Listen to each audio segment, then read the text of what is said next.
What is up, everyone? Brandon Ferst, aka First Report, representing the First Off the Bench Podcast Network. Everyone comes off the bench. We are first. Welcome into another edition of the original Call to Post. It is Derby week. We took a little bit of an unscheduled hiatus, but we are back. We are ready to get you ready, I should say, for the Kentucky Oaks and the Kentucky Derby. And when I say us, I mean, of course, myself and my co-host, Raider Jim Martinez. It's great to see my friend and colleague on the other side of this, but you can find Raider Jim at Raider Jim 1090 on Twitter. Mr. Martinez, how are you doing today, sir? Oh, aside from the technical difficulties that were placed upon me by life, I'm doing great, and it's great to be back. I told myself a few days ago that it was going to be hell or high water if I was not doing this on Derby week, and we're back. Like you said, we're going to follow the Triple Crown, and we've got Santa Anita coming up. We've got Del Mar coming up. There's plenty of races to be run and plenty of horses to talk about. So thank you very much for your patience while I was going through stuff on the other side of the fence, but let's get going. I'm ready to talk about horses. Amen. I don't think we have to say, life comes at you fast. And as much as we enjoy doing this, it is unfortunately not our top priority. And we do have things come up, but we are here for the Oaks and the Derby. It is set. All the qualifying is done. All the drama of the Bob Baffert slash Tim Yaktine drama, I would say, is nearly over. I don't think it will ever be, but we're getting to that moment where once that bell rings and those horses head out of the gate, everything kind of stops. All the BS, if you will, has stopped, and we're going to figure out who it is. What is the top 3-year-old on the docket? And first, we are going to figure out who's the top 3-year-old filly, and that will be, of course, on Friday. You might as well call that Friday Filly Friday, because there are a lot of really strong fillies running early on. I think it's the La Troyne has She Dares the Devil going, some top fillies there. But we are going to focus on the Kentucky Oaks, which is, of course, 4 3-year-old fillies. Raider Jim, I will give you the honors. What are your thoughts on the Kentucky Oaks? Well, pretty good field. There's 6 favorites as far as I'm seeing it, but I will tell you, I think my hands down favorite is going to be Mother Nature, because it is supposed to rain tomorrow. Not even maybe. I saw that at this point, it is 100% chance that it will be raining. So that takes the track odds makers and all the handicappers and it throws them into a frenzy, because you really have to figure out, you get these horses from California that have run on the tracks but not in the mud, and it's like, wow, maybe they're not going to be quite as fast as you've seen them in the past. So there are 4 horses, 3 or 4 horses that are considered a little bit stronger possibility to get into the money, just by the virtue of they've run in the mud and they've performed well in the mud. One of those is Vente Valentine, which is surprising, because Vente Valentine right now, that's a 20-to-1 horse, but has performed well in the mud. So you kind of have to give that some consideration. One of the other favorites, though, is the 10-horse Kathleen O. Has run well in the rain. Overall 4-4. Right now at 7-2. That is everybody's hands down favorite as far as on paper. And when you pull up any website, the other one is Nest out of Curlin. Curlin's little girl with Irad Ortiz on the saddle, and that is Todd Pletcher is training that horse. Now, great horse, 4-1, has run well in the rain, which would give me the nod over, possibly even over Kathleen O, because it also has had a couple more good training sessions this week. Secret Oath, who is Dean Wayne Lucas's horse, also she's a great horse at 6-1. On the rail, I would give this horse a good chance if it was dry, but it's not going to be dry, so I think that kind of sways it a little bit against Mr. Lucas. But the one horse for me from the get-go that has been my favorite at 4-1 and is still going to be my number 1 horse and has performed well in the rain, and that's Echo Zulu. I think Echo Zulu out of Gunrunner does not know how to lose. And don't be surprised if this doesn't become day 1 for Steve Asmussen and day 2 the next day when he gets his first Derby win, because he's positioned, he's postured to do it. So I do like Echo Zulu to take it. I would also throw onto my ticket Nest, Kathleen O, and I would also go underneath with, even though questionable on how it's run in the ring, but the 15-1 Shahama. I like that horse. I like what it's done. It's Pletcher trained, and it's got Flavian Pratt on board. So I'm going to go underneath with that one, and probably now Venti Valentine, just because I have seen what that horse can do in the ring. Yeah, I agree wholeheartedly. Honestly, this is a interesting case for me because obviously, first and foremost, have to try and identify my biases. And we saw Echo Zulu, and Yeah. that was, I believe, the race we watched on the infield. So we were as close as probably we got the entire day to the track.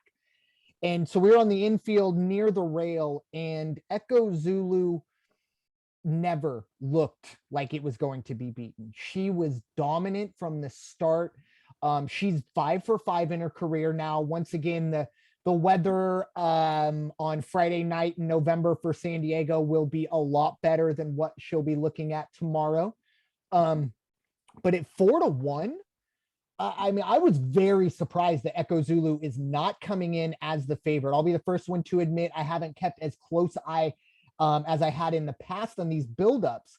But Echo Zulu, I saw the 4-1 when the PPs came out, and I immediately looked and went, why? What happened since that Breeders' Cup Juvenile filly when it won by 5 lengths? And all that's happened was it ran in the Fairground Oaks. It's only run this year, this calendar year, and it ran an 88. And technically, that is the lowest buyer score that Echo Zulu's ever run. But I mean, that's still going to perform very well with some of these. This is a horse that has been in the 90s in every run, hasn't really been tested until the Fairground Oaks. And in that moment, it went out and it won by a nose. So it's won by a lot. And when it was finally tested last time out, it still won. By the way, that was over Hidden Connection, who I think has a ton of value at 20-1. I think the 2-horse and the 3-horse, both Nostalgic and Hidden Connection, for me, are prime place show picks. I think the odds where it ends up closer to the race day will probably determine which one of those two I actually do throw kind of underneath, because I do think both of them have a great opportunity to run into that. Nest for me is an interesting one. Obviously, I believe is the favorite at 5-2, according to most. I'm okay with that being the case. This horse has ran a 92 last time out, but compared to that, the speed numbers are not really comparable to Echo Zulu. I mean, Echo Zulu, like I said, the lowest it ran was an 88. Everything else has been 92 or below, or 90 or above, I should say. For Nest, it ran a 92 in Ashland, looked fantastic. I'm not downplaying that run, but before that was in the low 80s.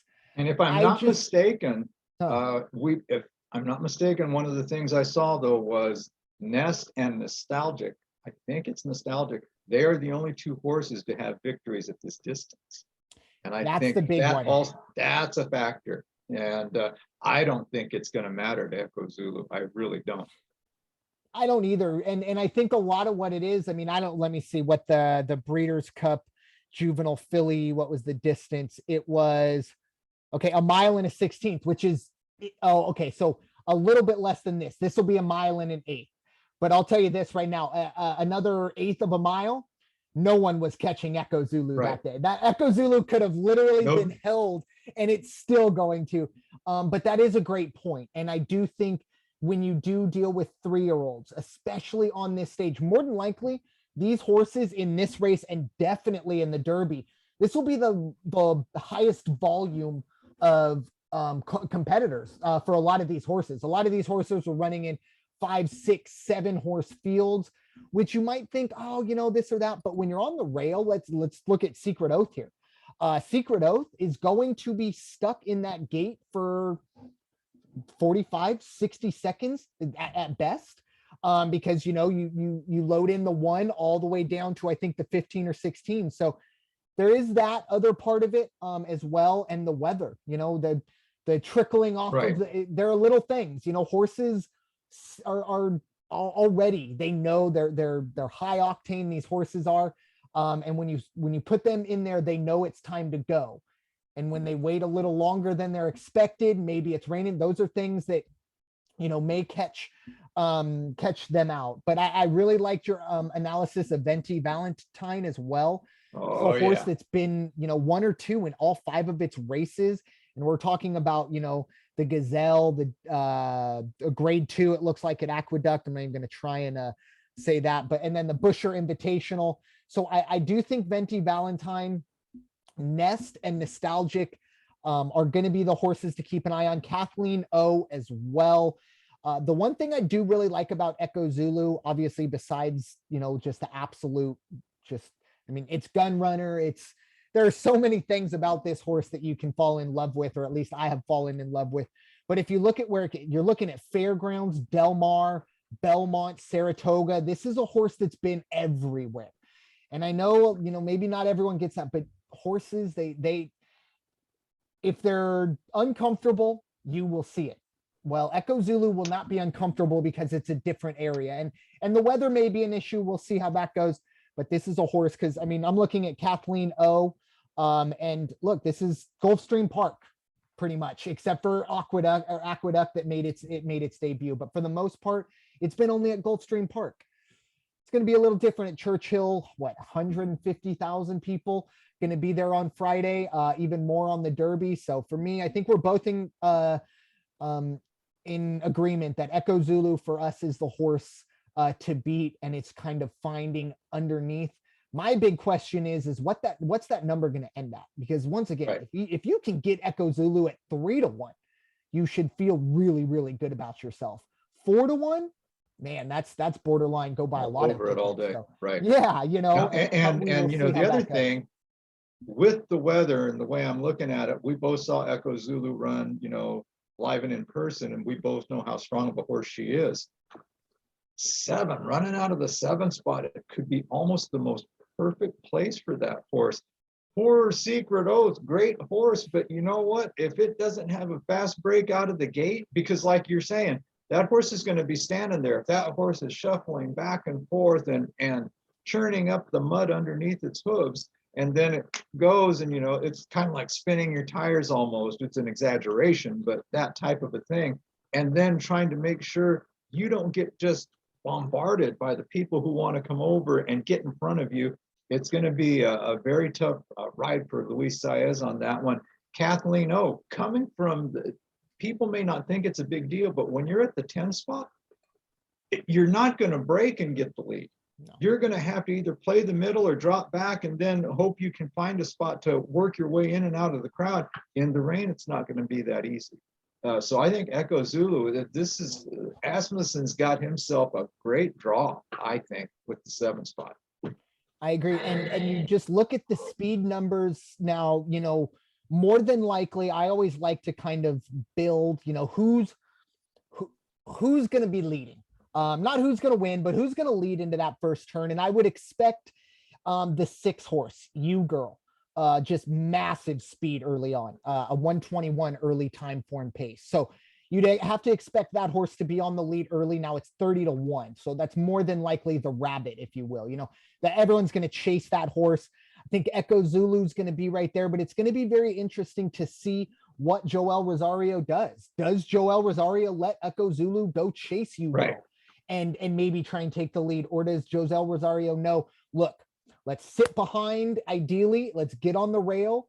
You know, you're probably going to end up passing You Girl before, you know, the home stretch. So you'll feel good there. But those are just the little things that I think, especially with the weather and everything, because for, you know, getting in that lead might be more beneficial just because you're not getting pelted with mud. I mean, if you're in 14th place heading into that turn, you got an extra 3 or 4 pounds when the race is over because you are covered in mud. Right. You know, I mean, it's pretty gnarly. You're gonna see them go through 6 or 7 of those goggles that they have just because of that. So Really, really interesting race. I think it was, broke down perfectly. Now we look at the Derby, and the Derby is very, very interesting. I think that the oats, not the oats, the oaks are a little different in terms of there's probably only 3 or 4 horses more than likely that you will see a lot of winning money being put on. For the Derby, I think the Derby is wide open. I mean, just throwing it out there, I had 12 horses that I made notes on in this one. I'm not going to bore you with all of them, but the 2 that I really think are head and shoulders above the rest is going to be, this isn't a surprise, I'm not breaking news, it is the favorite. It is Epicenter, that 3 horse. This is a horse, Raider Jim kind of touched on it. Steve Asmussen, one of the greatest ever. I believe he was the one who broke the record for the most. He is the most winning, winningest for the trainer. most wins. No Kentucky Derby horses. Incredible. Is this the time? Well, Epicenter has already made over $1 million in 6 career runnings, has really caught fire lately. This was last September. This horse was running a 64 in maiden special weights. All right. Fast forward almost, 6-7 months, and this horse is the favorite for the Kentucky Derby. That I'm sure even Steve Asmussen would tell you that takes him a little bit by surprise. But this horse has continued to get better and better and better. You started, when it finally broke its maiden, it ran in 80, then in 87, in 88 and 98. And last time out in the Louisiana Derby, dominated a lot of good horses. And that was in the Louisiana Derby, won by 2.5 lengths. Joel Rosario will be aboard. The other horse I really like here is the 12 horse. It's Taiba. And even if you were to tell me, Brandon, you are not allowed, you take every dollar I've ever had, you are not allowed to bet on this race. Even if I wasn't a horse race fan as much as I was, I would just want to see what this horse does. This horse reminds me a lot of Flightline. And I'm not saying so much in the way they run. I'm saying in kind of terms of where did these horses come from? Now, Flightline, if you look at the breeding side of things, you probably would have seen Flightline coming a mile away. Same thing with Taiba. This horse cost $1.7 million to breed. $1.7 million just to put Gun Runner and Need More Flattery together and hope that, Mother Nature does everything. And here we are. So $1.7 million. This horse has only ran twice, broke its maiden back in March, ran a 103, caught everyone. Maybe not caught everyone by surprise, but got everyone's attention. And then came back in the Santa Anita Derby as a 4-1 shot, kind of an afterthought with Happy Jack and Messier and a couple other ones that were running in the Santa Anita Derby. Really, really solid run from Taiba. Was at the front the whole time, actually ended up running down Messier towards the end, winning by 2 lengths. You have Mike Smith aboard. You have Tim Yankton, who, you can call him Bob Baffert's, extra barn, whatever you want to do, because if Taiba was under Bob Baffert's barn, this horse wouldn't be there. We know that. But the main story here, only 2 races. Is that enough? 12-1 for me, though. I'm perfectly fine paying and seeing what happens on that. I don't think you're going to see double digits to 1. I think this horse is probably going to get closer to 4 to 5 to 1, maybe even lower than that. I'm just very intrigued by this horse. 3 other horses I also wanted to touch on just as horses that I think have the opportunity. Obviously, Messier. I think personally, these odds should be shorter. 8-1 for a really, really good horse. I'm a big fan of that. Obviously, Santa Anita wasn't great, but it still ran in 99. That was at the Santa Anita Derby, I should say. Still ran in 99. Ran a 103 in the Lewis back in February. So there is enough speed for Messier to get there. The 13 is Simplification. At 20-1, I love the value here. This horse pretty much lives in the 90s. 92, 90, 91, 96, 92. Now, they're not the hundreds that we saw out of Messier and, some of the others, Epicenter, things like that. But if you're going to give me 20-1 on a horse that has been in the 90s, I'll take that value all day long. And another horse for me that I was very surprised, I'm really worried that I might find my new Midnight Bourbon. And it's the 17 horse. It's Classic Causeway. It's a horse that's done a lot. Actually had a nice little two little win streak where it won this the Davis in Tampa, and then about a month later won the Tampa Derby and looked really, really strong. Now, the reason this horse is 30-1 though was this horse laid an egg in the Florida Derby. We're just gonna say it like it is. This horse ran a 64 in the Florida Derby and it was 3-1. So yeah, that's not ideal, but at 30-1, I'll take a look at Classic Causeway. I really think this Kentucky Derby, it's going to one of the more intriguing things that I'll see leading up to it is where these numbers go, because Taiba, Messier, Classic Causeway, simplification, I think we're going to see these numbers shrink. Well, what happens then to Epicenter? Where does the favorite end up? We might be looking at a 3-1 being the favorite, and that's kind of intriguing to me because that means there is value everywhere on this one, and that's the one you almost want to pull out an umbrella and cover the field and see if you get lucky with a combo here or there with some lower or some higher odds. But Raider Jim, what are your thoughts on the Kentucky Derby for the 3-year-olds, getting us ready for a moment of asking ourselves, will the winner win the Triple Crown? Yeah, you said it. I mean, Steve Asmussen, he's postured, he's poised, he's ready to go. And in the 3 spot with Epicenter at 7-2, that horse the last few times out, winner circle place, winner circle. So firing on all cylinders. He's right where he wants him. He's got Joel Rosario. It's only a 50% chance of rain is what I hear for the Kentucky Derby day, but the track will still be a little thick.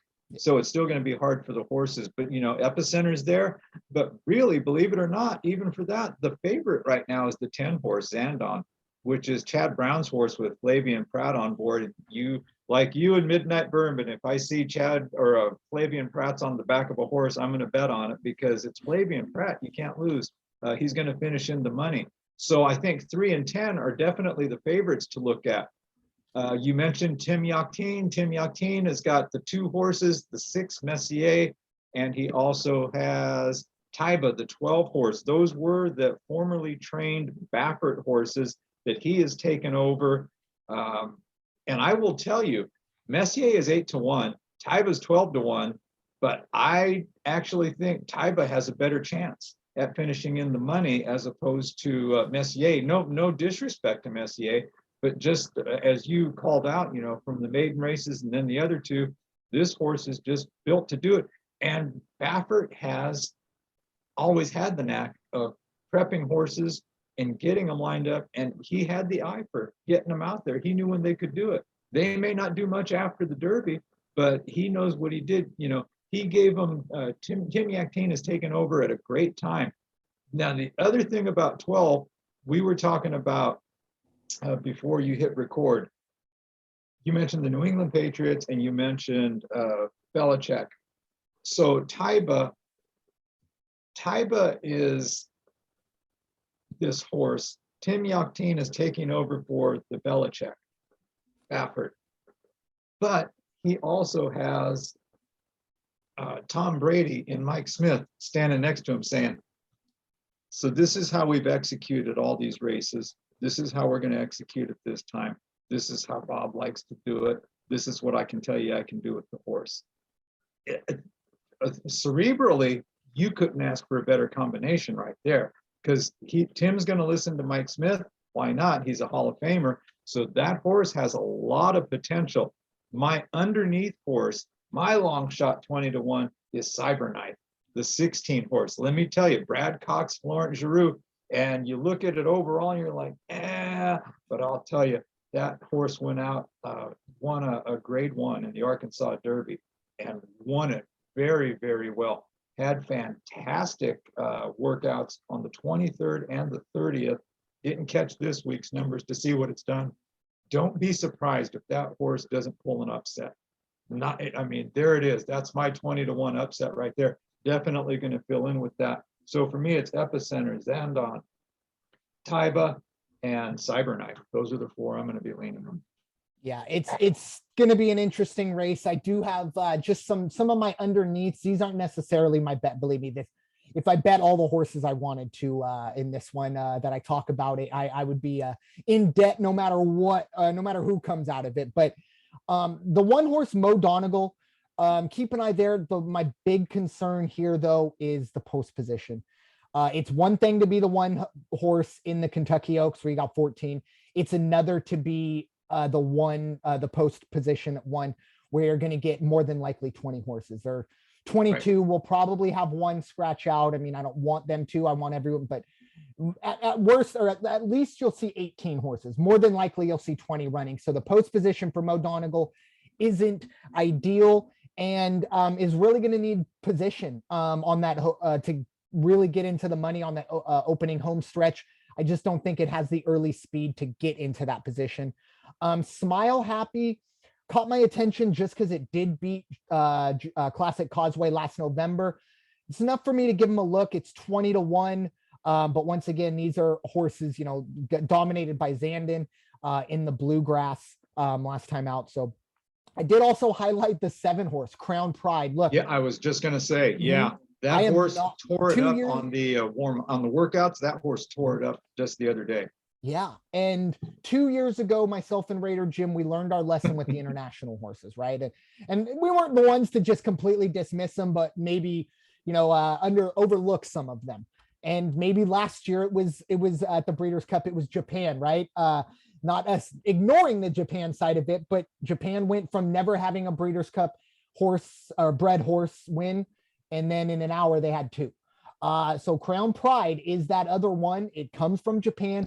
I just kind of circled it. Once again, we talked about the workouts. A lot of people have been screaming about that. However, I will say one thing. I've never seen on the daily racing form, they give you the time form US pace. I've never seen this before. It has the early speed rating of 116, which is very impressive, and a late of -1. I've never seen a negative number, and I've only seen I've seen an 8, I think is the lowest I've ever seen. So I don't know what that's about. Once again, just keep an eye there. The 8 horse, is Charge It, currently 20-1, ran very well in the Florida Derby and really has run well overall. But the inexperience is going to be a concern. This is a horse that's only ran 3 times, and they've all been this year. Never had a 2-year-old year.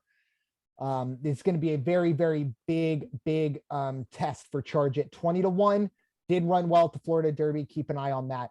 I did pick Tis the Bomb, a 9 horse. I kind of threw this out just because you get stuck. I mean, this horse has already won $1 million, which is pretty crazy. However, has never really beaten any of the contenders. There have been 1 race that this horse ran with the contenders and was dominated, lost by 20 lengths. And that was in the Holy Bull. So keep an eye there. Zandon, obviously the favorite. You got it. I mean, the flat and brown combo is always juicy and profitable. But I need to see that number get maybe a little higher. My real big one here that I really like is the 11 horse, the Pioneer of Medina. Last time in the Louisiana Derby, I mean, wasn't good enough to win and finish 3rd, but still ran in 96, constantly getting better. The Risen Star ran in 93. The Louisiana Derby ran a 96. Neither time was good enough to really get into that, but we'll see. The blinkers are coming off for Todd Pletcher, and we got Jersey Joe Bravo. Actually, now it's Del Mar San Diego Joe. Yeah. So West Coast Joe. Exactly. But those are the ones that I have my eye on. Now, once again, the odds are really going to determine who gets the big money from me and who comes in underneath. But I really do like Taiba to see what happens there as a real solid winner. And then Classic Causeway has some value there. Also, the 11 horse Pioneer of Medina. Keep an eye on those. But that right there, I think we gave you a perfect little rundown of what the Oaks and Derby have to offer. It's a nice little way for us to kind of get ourselves back into the swing of things. And the Triple Crown is going to be up for grabs. Obviously, we'll determine who gets to run for that this weekend, who gets to chase it, I should say. And we'll see if that continues. But Raider Jim, final thoughts on this Oaks and Derby preview edition of the original Call to Post. Yeah, one more remark on the 7-horse Crown Pride in the Derby, the horse from Japan. That horse came over from the Medan racetrack over in the Middle East. They run nothing but high quality horses over there. And that leads me also into one more push and remark for in the Kentucky Oaks, Shahama, that's going to be ridden by Flavian Pratt. 4 races over at the Medan race course, 4-0. This horse is going to be bringing it tomorrow. Don't be surprised. Don't be left out.